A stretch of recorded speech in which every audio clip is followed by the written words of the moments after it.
الرحمن الرحيم. Orang kalau dekat sama Allah, Allah yang belain dia, gak usah khawatir. La tahzan. Kita gak sendiri. Allah wa huwa ma'akum. Kadang-kadang kita gak usah ngomong aja, Allah udah dengar. Wa asirru qawlakum awijharu bih. Innahu alimun bidatis sudur. Allah tahu isi hati kita. Teman-teman masih ingat gak kisah Nabi Muhammad diledekin sama orang Yahudi gara-gara kiblat. Jadi ceritanya orang Yahudi itu bilang, agama Islam itu fake loh.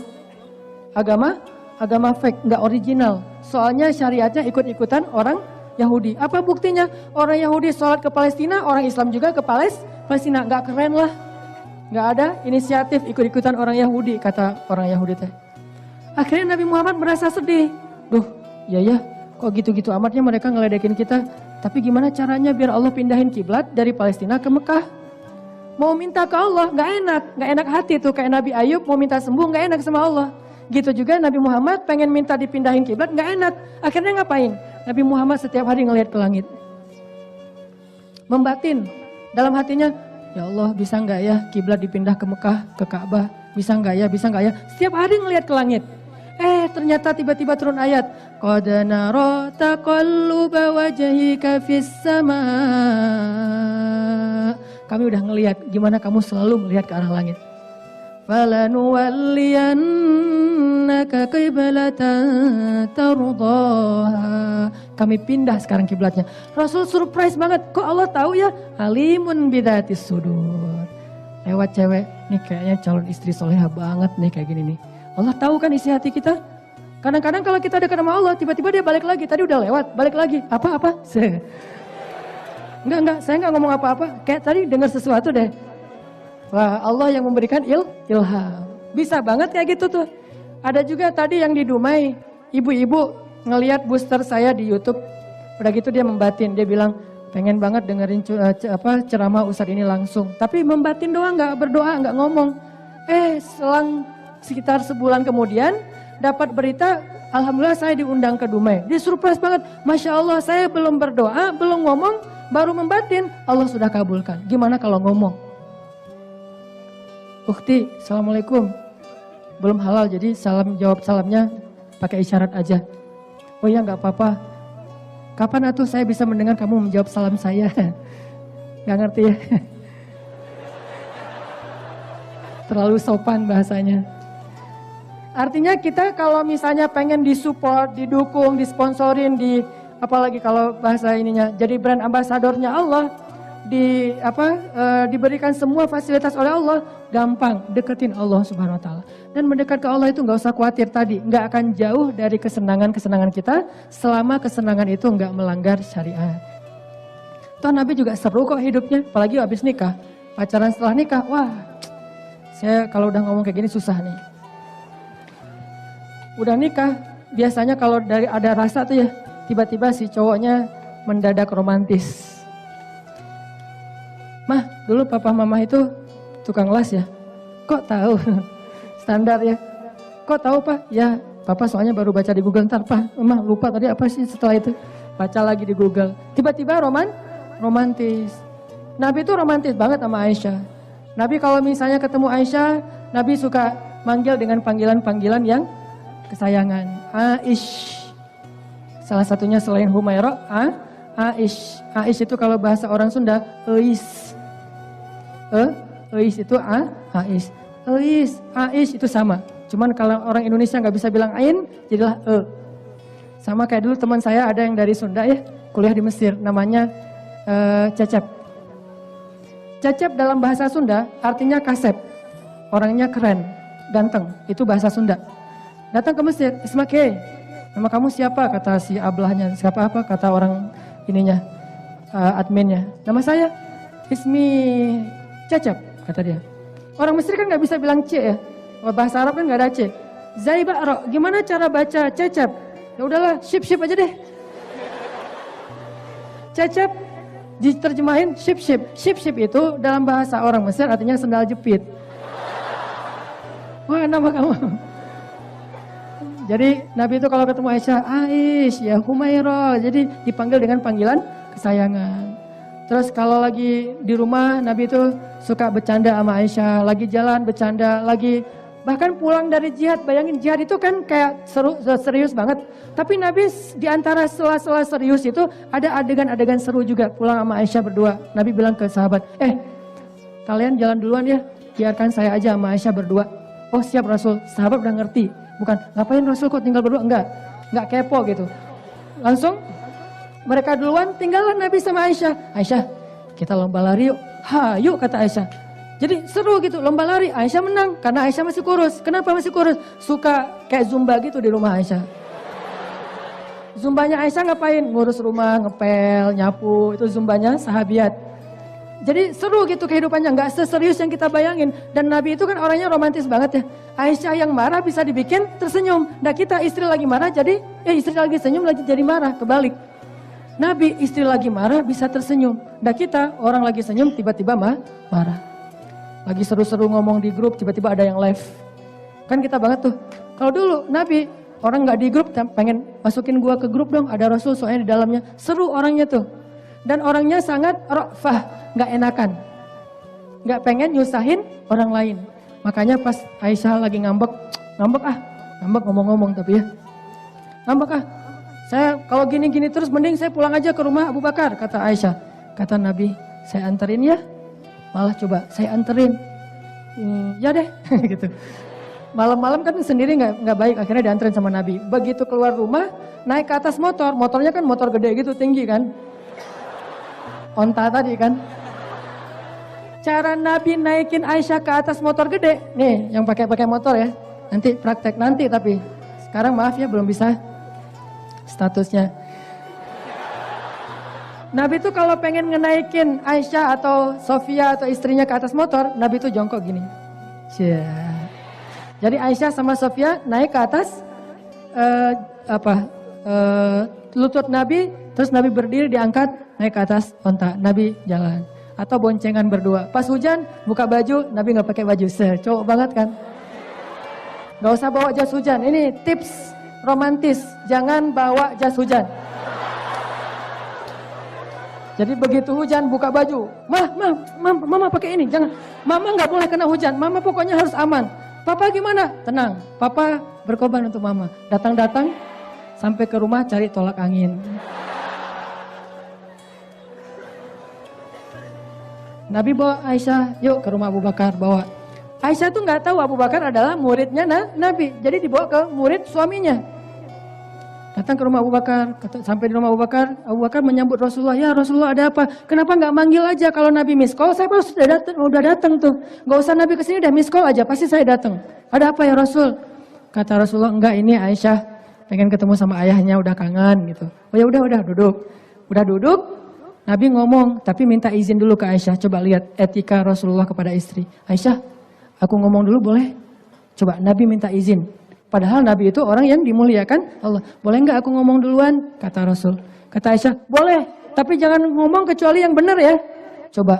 Aisyah lagi ngambek nih, cewek lagi ngambek kan. Jangan bicara kecuali yang benar. Abu Bakar marah. Ya Aisyah, masa kamu menuduh Rasulullah berbohong? Memangnya Rasulullah pernah berdusta? Allah aja percaya sama Rasul, apalagi kita.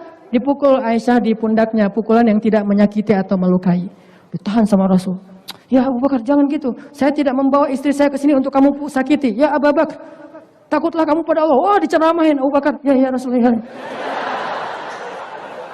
Bayangin Rasulullah ngebelain. Gini-gini sama Rasul. Akhirnya Abu Bakar minta maaf ya Rasul. Ya udah. Terus Rasul ngeliat ke belakang Aisyah. Tuh lihat, aku belain kamu kan? Aisyah senyum-senyum. Terus gimana, pulang aja? Ya daripada orang itu ntar ngamuk lagi, ya udah pulang. Coba, istri lagi ngambek bisa tersenyum, dan kita lagi senyum ngambek. Ini bedanya akhlak kita sama Rasul. Jadi kalau ngomongin sunnah, salah satunya sunnah akhlak Rasul luar biasa. Nabi lagi duduk di rumah sama istri-istrinya. Ada Aisyah, ada Saudah. Pertama Aisyah itu udah masak, bikin kayak semacam kue-kue lebaran gitu dari pagi. Bikin kue dari pagi. Udah capek, kan Aisyah tuh gak terlalu pintar masak ya. Beda sama teman-teman yang seneng infotainment. Tahu gak istri Nabi yang pintar masak? Berinisial U. Istri Nabi yang paling pintar masak namanya Ummu Salamah. Itu paling jago masak. Kalau Ummu Salamah udah ngirim makanan, itu makanan Aisyah nggak kesentuh tuh. Makanya Aisyah pernah cemburu gara-gara makanan Ummu Salamah. Nah Aisyah lagi habis bikin kue dari pagi, udah rempong banget, udah beli semua tepung di pasar segala macam, belajar dari Google, lihat masak. Udah capek-capek masak, siangnya mau makan sama Nabi, ini berdua lagi makan kue gitu. Tiba-tiba datang tamu, istri Nabi yang paling senior. Namanya Saudah. Assalamualaikum, waalaikumsalam. Dibukain pintu, masuklah Saudah, duduk di antara Aisyah. Kata Aisyah, oh kebetulan nih ada Mama Saudah gitu ya. Saudah, makan dong kue buatan saya ini, saya buat dari pagi loh, capek-capek. Kata Saudah, males ah, gue lagi males makan. Wah, mancing-mancing Aisyah nih. Saudah, ini kue buatan saya langsung loh. Ini bentar lagi saya kasih brand, ini mahal. Mumpung masih gratis gitu. Aisyah cake gitu kan, jadi mahal kan. Secara Aisyah itu adalah selebgram sedunia lah. Followersnya udah puluhan juta. Makan mungkin miliaran. Kata Aisyah, makan dong Saudah. Kata Saudah, jadi orang tuh jangan maksa deh, kata Saudah. Saudah, satu aja, nggak akan kenyang kok, cuma satu doang. Aisyah, ngapain sih maksa-maksa orang, udah dikasih tahu juga ngobrol panjang. Akhirnya Aisyah marah, kata Aisyah, kalau Saudah nggak makan, saya ambil nih tepung lemparin ke wajah kamu. Kata Saudah, coba aja. Ini istri-istri Nabi nih, lagi rame kan? Nabi senyum-senyum aja. Akhirnya Aisyah ternyata nggak gertak, tapi benar, ambil tepung dilemparin ke wajah Saudah. Jadilah wajah Saudah bertepung. Agak-agak ngeri gitu kan, tepung. Wah, kata Saudah, oh serius nih ternyata. Rasul ngelihat Saudah dilemparin tepung, Saudah nggak tega mau membalas Aisyah. Ada Nabi, nggak enak sama Nabi. Tadinya kan kaki Nabi ditaruh di atas paha Aisyah. Sekarang diangkat dari di atas paha Saudah. Sekarang diangkat dari paha Saudah, ditaruh di atas paha Aisyah, ditekan supaya Aisyah nggak bisa gerak. Terus Nabi kasih isyarat ke Saudah. Maksudnya balas. Saudah ambil tepung, dilemparin ke wajah Aisyah. Aisyah marah, wah lempar-lemparan tepung. Nabi kayak nonton pingpong gitu kan. Lempar-lemparan tepung, wah Saudah, Aisyah, Saudah, Aisyah. Waduh, nih seru banget nih. Sampai akhirnya tiba-tiba lagi lempar-lemparan tepung kayak gitu, terdengar suara jawara Mekah Umar. Assalamualaikum. Nggak gitu juga sih suaranya, pokoknya keren aja. Dan itu mah suara agak-agak tanggung ya. Assalamualaikum, suara Umar kan gagah banget tuh. Hah, suara Umar? Langsung Aisyah sama Saudah melipir masuk ke dalam kamar, lari. Takut sama Umar. Dibukain, waalaikumsalam, masuk Umar, masuk. Berantakan kan? Cuman Umar mau komen kan gak enak daripada nanti dia di blok kan. Mau komen, aduh, rumah Nabi kotor gini, mau komen gak enak nih sama Nabi. Daripada nanti di unfollow, gak bisa fallback lagi. Akhirnya gak komen, diam-diam aja ngeliat gini. Nabi senyum-senyum gitu. Kata Umar, Rasul ada apa sih kok kayak seru banget senyum-senyum? Itu tuh cewek-cewek di dalam aneh. Kenapa dengan cewek-ceweknya? Mereka tuh tadi habis lempar-lemparan tepung. Tapi begitu dengar suara Umar, ketakutan langsung lari ke dalam kamar. Umar tersinggung. Umar berharap mereka takutnya ke Rasul, jangan ke Umar. Akhirnya Umar mengatakan, wahai istri-istri Nabi, kalian takut kepada Umar tapi tidak takut kepada Rasulullah? Cewek-ceweknya ngomong dari dalam. Ya, soalnya engkau wahai Umar, ghalidun syadid. Orangnya kasar dan keras. Sedangkan Rasulullah itu raufun rahim. Orangnya penyayang, coba lihat. Bisa nggak kita istri lagi ngambek, muji kita? Pas istri-istri sesama istri-istri ketemuan, suami lo gimana?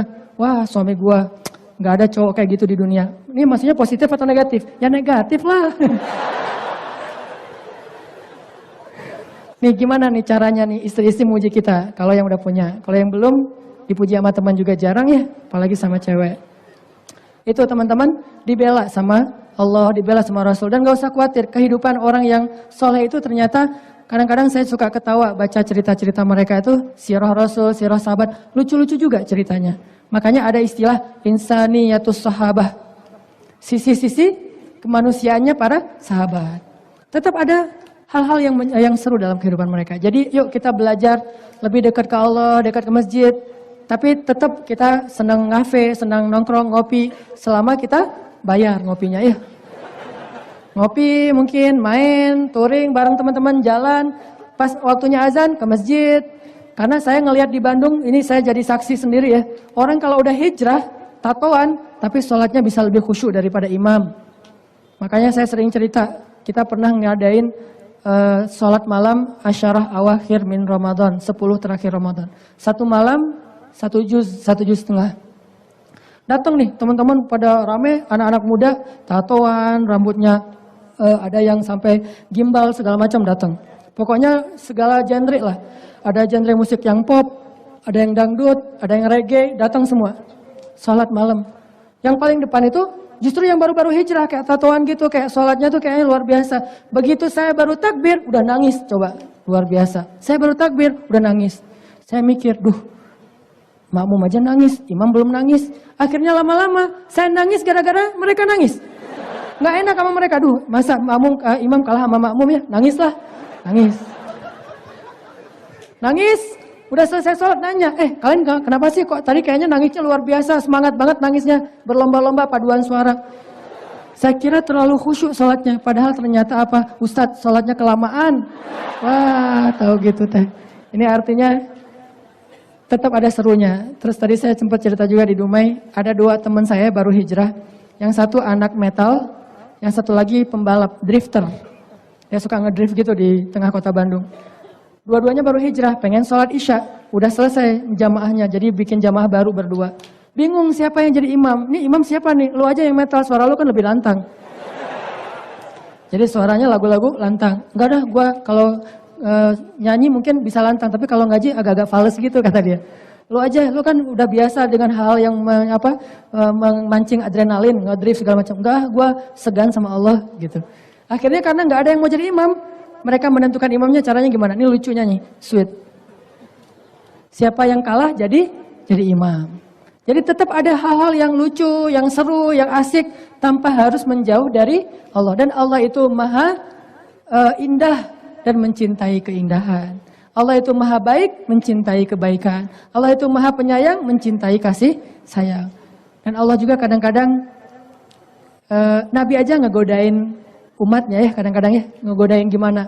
Ada nenek-nenek datang ke Nabi, Rasul kan tahu siapa-siapa aja yang masuk ke dalam surga. Kira-kira saya masuk surga enggak Rasul? Nenek-nenek nanya ke Rasul. Kata Nabi, saya enggak ngelihat ya ada wajah nenek-nenek kayak gini ya di dalam surga. Enggak ada ya Rasul, ya enggak ngelihat kalau di surga tuh ada wajah nenek-nenek kayak gini. Aduh, kasihan banget, akhirnya dia sedih gitu. Sebelum dia sempat sedih dan makin nanti bunuh diri, Nabi bilang, soalnya nenek mah di surga nanti jadi gadis lagi. Oh gitu ya. Nabi ngegodain. Jadi ada serunya juga. Jangan berpikir hadis Nabi itu selalu harus cemberut, harus melotot. Hadis Nabi itu nggak selalu melotot. Kita aja yang menyampaikannya dengan intonasi melotot. Coba nih, hadisnya sederhana, tapi begitu ganti nada, berubah nada maknanya. Kata Nabi kepada Ibnu Abbas lagi boncengan motor berdua. Mereknya keledai.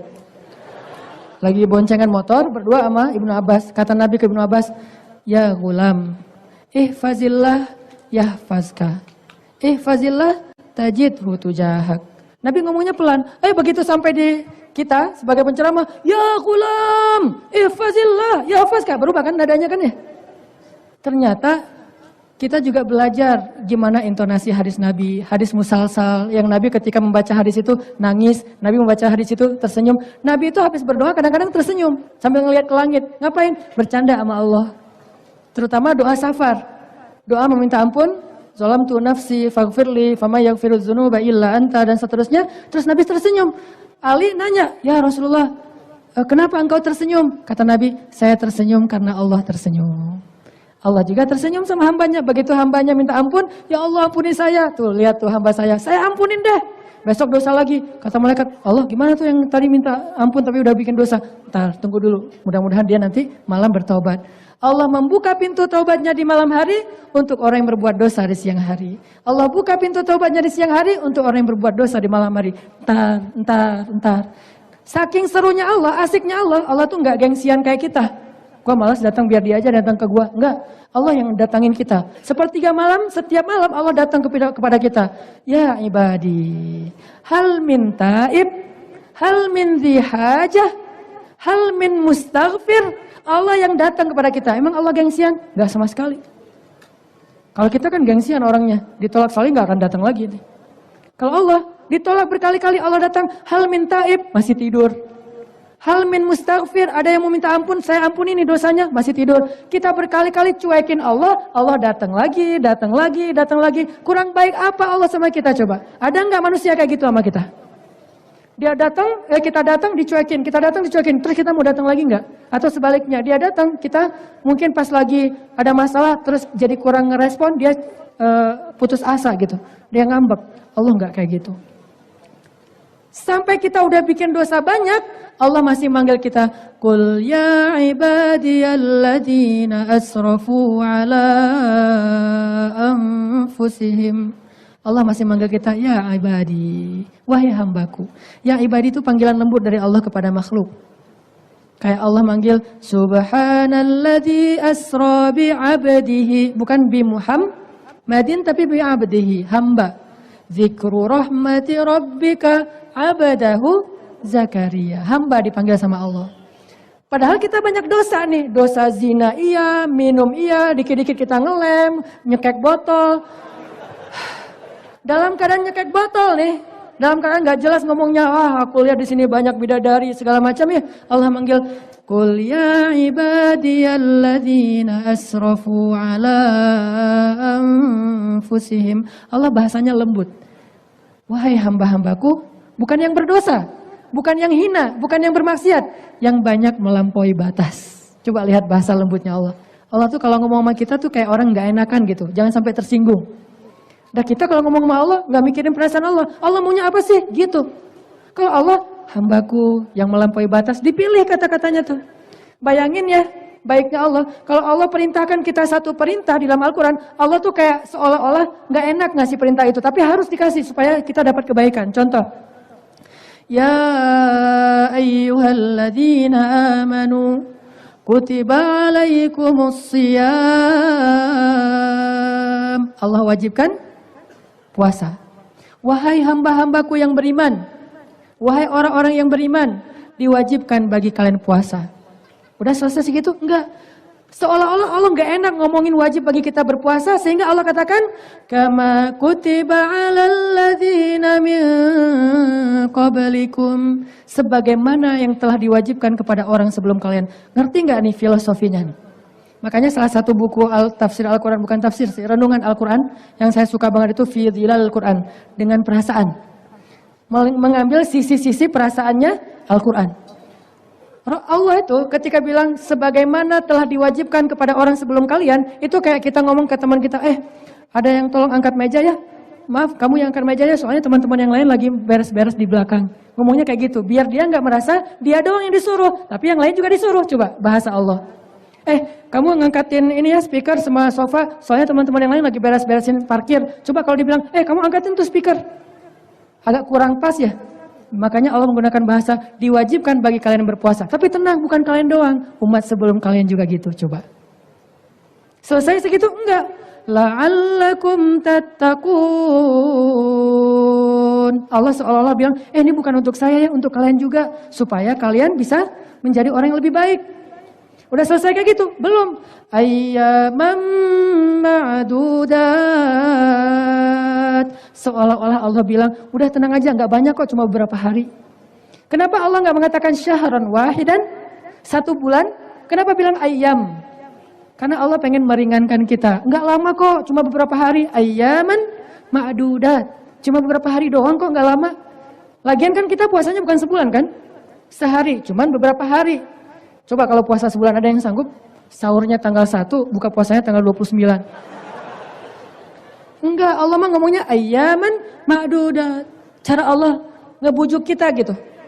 Udah selesai? Belum. Allah masih bilang, kalau kalian gak sanggup gak apa-apa, kata Allah. Kalau kalian gak sanggup, mungkin kalian musafir, mungkin kalian sakit, gak apa-apa, udah aja. Kalau kalian gak bisa puasa, nanti aja diqadha. Kalau kalian gak bisa qadha, gak apa-apa juga. Nanti kalian bayar fidyah. Walaupun berpuasa lebih baik kalau kalian mengerti. Coba lihat keringanan dari Allah. La yukallifullahu nafsan illa usaha. Yuridullahu bikumul yusra.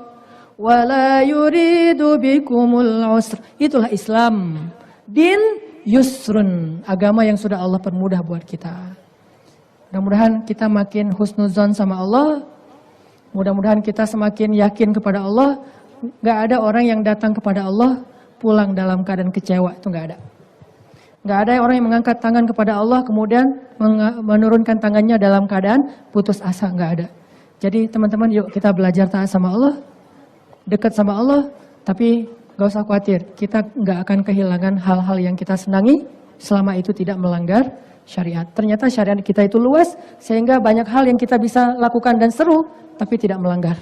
Kalau orang menganggap itu nggak boleh karena mungkin pemahaman syariatnya terbatas. Begitu kita melihat Islam itu syumul, komprehensif, batasannya luas, kita akan melihat betapa mudahnya Islam. Memang Islam itu agama syumul dan wasatiyah. Dia menyeluruh, komprehensif, dan proporsional, tidak berlebihan. Terakhir satu kisah lagi gimana Nabi itu orangnya asik ya. Ada seorang sahabat sholat pakai tutorial sendiri. Saya nggak bilang bid'ah ya, tutorial sendiri. Dia mau ke masjid, namanya Bakroh. Nabi lagi sholat, pas dia mau ke masjid, Nabi udah ruku nih. Karena dia nggak pengen ketinggalan rakaat pertama bareng Nabi, akhirnya dia di pintu masjid takbir, Allahu Akbar, ruku. Udah gitu jalan sambil ruku ke arah sof. Makanya saya bilang sholat tutorial ala Bakroh. Sholat, wah jalan, dapat satu rakaat. Begitu selesai sholat, dia ngomong sama Rasul, Nabi, saya tadi sholatnya seru loh, beda. Kata Nabi, hah? Beda gimana? Saya takbirnya di depan pintu, terus ruku jalan. Gimana tuh Rasul? Kata dia, pede gitu nanyanya. Kata Nabi, oh gitu ya? Ya udah deh, besok-besok jangan diulang ya. Coba Nabi. Apakah Nabi? Kamu enggak kan? Ya udah deh, besok-besok jangan diulang ya. Gara-gara kata-kata inilah akhirnya ulama berbeda pendapat. Ada yang bilang sah, ada yang bilang enggak sah, ada yang bilang makruh. Yang jelas Nabi cuma senyum doang nih. Ya udah, besok jangan diulang. Gitu coba. Berarti Islam itu nyaman banget, santai banget. Dan insya Allah kalau kita melihat ada orang yang dengan makin mengerti agama, makin kaku, makin susah tersenyum, berarti bukan Islam yang mengajarkan kayak gitu. Mungkin pemahamannya juga masih terbatas. Mudah-mudahan ini nyemangatin kita buat nikah, buat taat sama Allah ya. Dan nikah itu bagian dari ibadah teman-teman. Ibadah paling seru itu nikah lah pokoknya. Mau lebih lanjut, next time kita bahas bab khusus masalah pernikahan dan gimana serunya pacaran setelah nikah. Insya Allah next time. Barakallahu li walakum. Wassalamualaikum warahmatullahi wabarakatuh.